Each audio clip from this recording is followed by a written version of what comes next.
Bayangkan sebuah provinsi di bagian barat Pulau Sumatera dengan sawahnya yang hijau, nagarinya yang indah, dan juga adatnya yang masih kental. Namun jika menghitung penduduknya, banyak yang tidak lagi tinggal di sana. Mereka berada di Jakarta, Bandung, Pekanbaru, bahkan hingga Malaysia. Inilah Sumatera Barat. Inilah orang Minangkabau, dan inilah kisah tentang merantau, tradisi migrasi tertua di Nusantara. Bagi masyarakat Minangkabau, merantau bukan hanya sekedar pergi mencari pekerjaan. Merantau merupakan bagian dari tradisi dan identitas budaya yang diwariskan secara turun-temurun. Ada pepatah Minangkabau mengatakan, "Karantau madang di hulu, babuah babungo balun. Merantau bujang dahulu di rumah paguno balun." Yang maknanya adalah bahwa seorang pemuda dianjurkan merantau untuk memperoleh pengalaman, kedewasaan, serta kemandirian. Secara historis, tradisi merantau telah berlangsung sejak berabad-abad lalu. Namun hingga saat ini, tradisi tersebut semakin kuat seiring berkembangnya urbanisasi modern, yang dimana kota-kota besar menjadi pusat ekonomi dan pendidikan.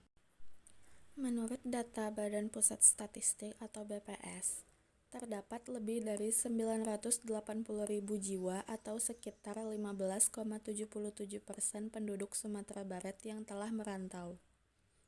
Jakarta dan wilayah Jabodetabek menjadi tujuan utama merantau.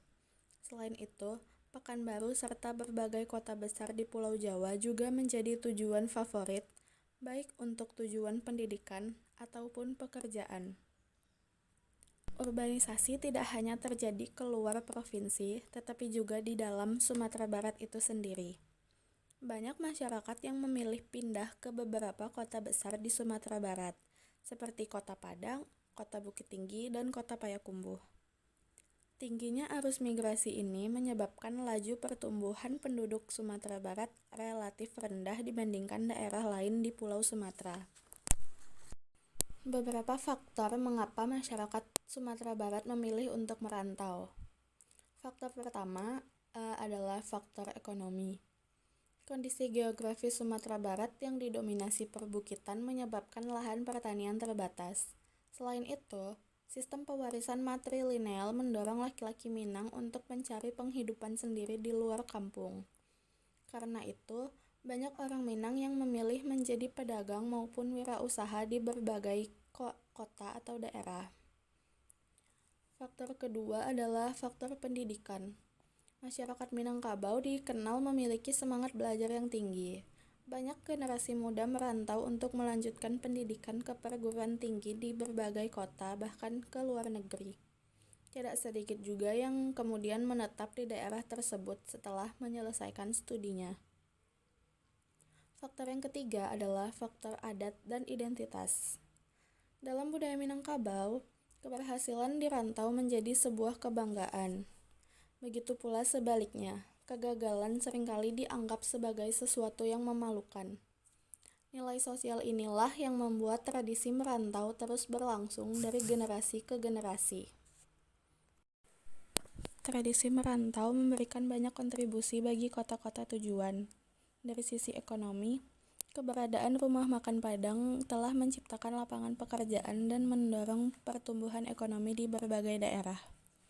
Dari sisi sosial dan politik, banyak tokoh nasional berasal dari Minangkabau seperti Muhammad Hatta, Agus Salim, Muhammad Natsir, dan juga Buya Hamka. Selain itu, para perantau juga membangun berbagai organisasi yang menjadi solidaritas sekaligus penghubung antara perantau dan kampung halaman. Di balik berbagai keberhasilan tersebut, merantau juga membawa tantangan bagi kampung halaman. Banyak nagari di Sumatera Barat mengalami depopulasi, yaitu berkurangnya jumlah penduduk usia produktif karena berpindah ke kota. Akibatnya, tenaga pertanian semakin berkurang dan sebagian lahan menjadi terbengkalai. Itu, regenerasi kepemimpinan adat juga mengalami hambatan karena banyak generasi muda berada di perantauan. Di sisi lain, ketergantungan terhadap kiriman uang dari perantau membuat perekonomian sebagian nagari kurang mandiri. Meskipun demikian, Kontribusi para perantau tetap sangat besar, terutama dalam pembangunan fasilitas umum serta pelaksanaan kegiatan sosial di kampung halaman. Lalu, apakah merantau merupakan sesuatu yang baik atau buruk? Jawabannya adalah keduanya. Merantau merupakan kekuatan sekaligus tantangan bagi masyarakat Minangkabau. Oleh karena itu, diperlukan pola merantau yang bertanggung jawab. Pemerintah daerah perlu menciptakan lebih banyak peluang kerja di kampung halaman.